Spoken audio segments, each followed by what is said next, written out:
Australia's biggest tax offenders don't use cash. The Morrison government says its $10,000 cash ban bill is intended to stop people avoiding tax. Which people? The cash ban was recommended by the former global boss of accounting giant KPMG, who chaired the Black Economy Taskforce. His report called tradies, hairdressers, nannies, gardeners, personal trainers and other small business owners who use cash the problem when it comes to avoiding tax. KPMG is one of the Big Four global accounting firms, alongside PricewaterhouseCoopers, Ernst & Young and Deloitte, which manage the tax affairs of multinational corporations. Their local association, the Chartered Accountants of Australia and New Zealand, testified to the Senate's cash ban hearing on the 30th of January that small businesses who use the untraceable nature of cash avoid $7 billion in tax. The Black Economy Taskforce Report attacked a common belief of small business owners who avoid tax, who say, "The big end of town does not pay tax, so neither should I." The report stated, "Using the poor tax behaviour of others to justify our own non-compliance is not an acceptable defence. If it is wrong for multinationals to be evading tax, that same judgment should apply to all of us. As a society, we expect all taxpayers to pay their fair share regardless of the actions of others." Really? Do the government and Big Four accountants expect all taxpayers to pay their fair share? At the 30th of January hearing, Centre Alliance Senator Rex Patrick asked the Australian Tax Office for information on who are the real tax avoiders in Australia. The government wasn't happy with his question, but the audience was. So this question goes to other areas where you could gain from enforcement rather than perhaps this area. You know, it's about the Parliament looking and saying, how do we balance off where the effort of public effort should be applied. Now, I've looked at the tax transparency data for that you now publish lawfully, and that's a good thing.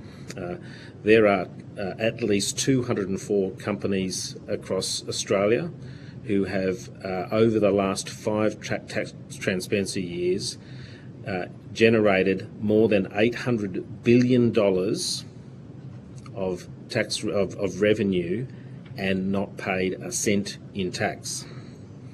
Okay, so you're doing something over here, you're proposing to do something over here, yet I think most Australians would find that a most unbelievable circumstances. $800 billion.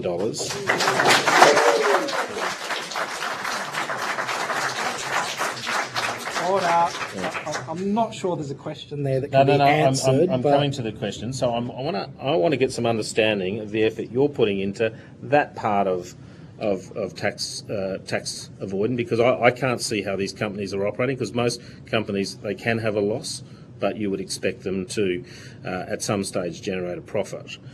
I think you're drawing a very long bow away from this legislation. I'm happy to let the officials answer that if they think that they can, but Chair, it's a long way from this legislation. On one vote, in fact, two votes in the Senate deciding whether or not we put this into legislslation. So not taking Sterling for granted, are you? He's generally with me, so I'm going to give you. I'm happy. I think it is stretching the bonds of the scope of this legislation. I'm happy for the official. Order.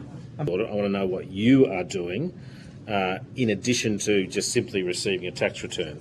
Amcor Limited, $16 billion in the manufacturing sector, no tax paid over the last 5 years. BAE Systems in the defence sector, $6 billion of revenue over 5 years, no tax paid, not a cent of corporate tax paid.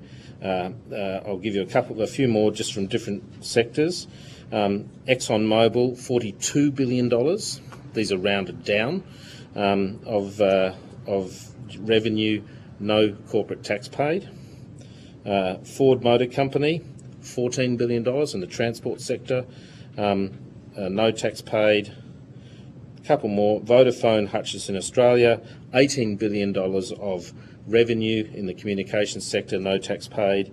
Wilmar Australia Holdings Limited, $8 billion in revenue over the last 5 tax transparency years. It's in the sugar industry, no tax paid.